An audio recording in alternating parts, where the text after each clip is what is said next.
Siang itu, kota besar itu terasa terik.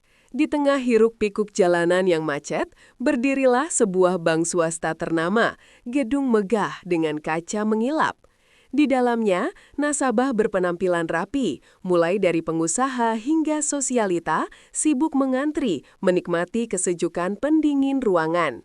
Namun, suasana berubah ketika pintu kaca terbuka. Seorang wanita muda melangkah masuk. Penampilannya jauh berbeda. Rambut acak-acakan, wajah pucat, mengenakan daster lusuh, dan sandal jepit usang. Di dadanya, tergantung gendongan kain kusam yang memeluk erat seorang bayi mungil yang tertidur lelap. Bisik-bisik dan lirikan sinis langsung terdengar.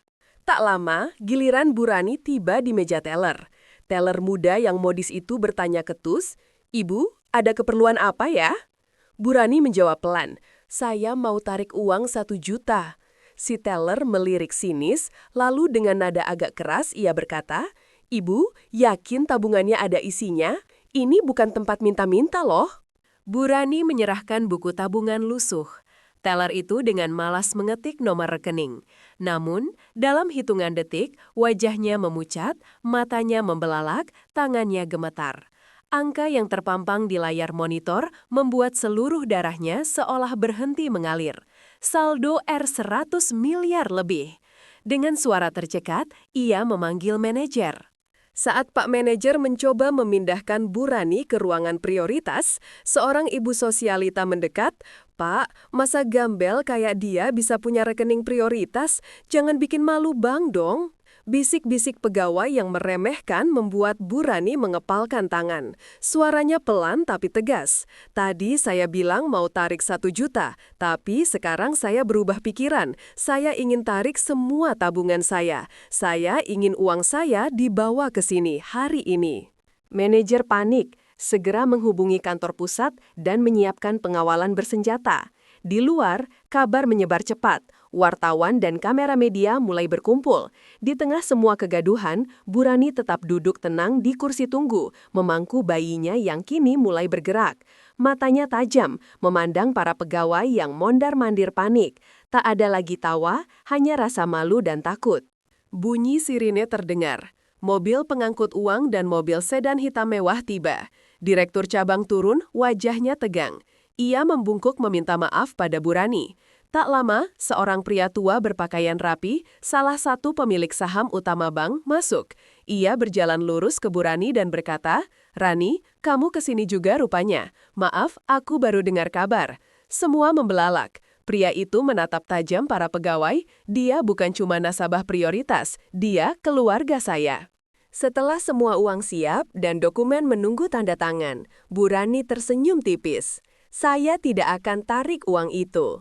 Seisi bank melongo. "Saya hanya ingin menguji bagaimana kalian memperlakukan orang yang kalian anggap rendah. Saya ingin tahu apakah manusia di tempat ini masih punya hati." Ia melanjutkan, "Jangan pernah sekalipun menilai orang dari apa yang tampak di luar. Bukan baju atau mobil yang menentukan nilai manusia, tapi hatinya." Pegawai menangis menahan malu dan haru.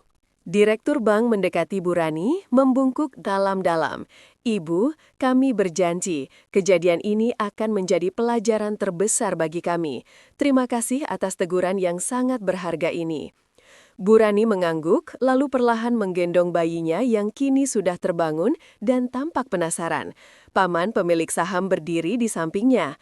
"Ayo Rani, biar paman yang antar kamu pulang." Burani tersenyum tulus. Sebelum melangkah pergi, ia menoleh ke seisi ruangan. "Saya berharap semoga hari ini membuat kita semua jadi manusia yang lebih baik. Jaga hati kalian." Saat Burani dan paman pemilik saham melangkah keluar, mereka disambut oleh kerumunan besar wartawan, kamera, dan warga yang penasaran. Kilatan lampu kamera menyambar-nyambar. Para reporter berebut mendekat, meneriakan pertanyaan tentang penarikan uang 100 miliar dan hubungan Burani dengan pemilik bank. Dengan tenang, Burani hanya tersenyum tipis.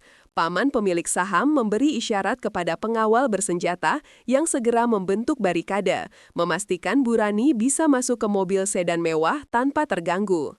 Di tengah hiruk-pikuk media, Bu Rani hanya melirik sekilas ke arah bank yang baru saja ia guncang, lalu masuk ke dalam mobil, meninggalkan jejak keheningan di balik kegaduhan.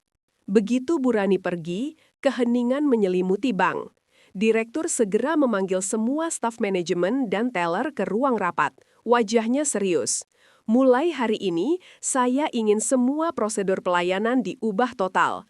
Tidak peduli bagaimana penampilan nasabah, mereka harus diperlakukan dengan hormat. Siapapun yang terbukti meremehkan akan dikenakan sanksi tegas.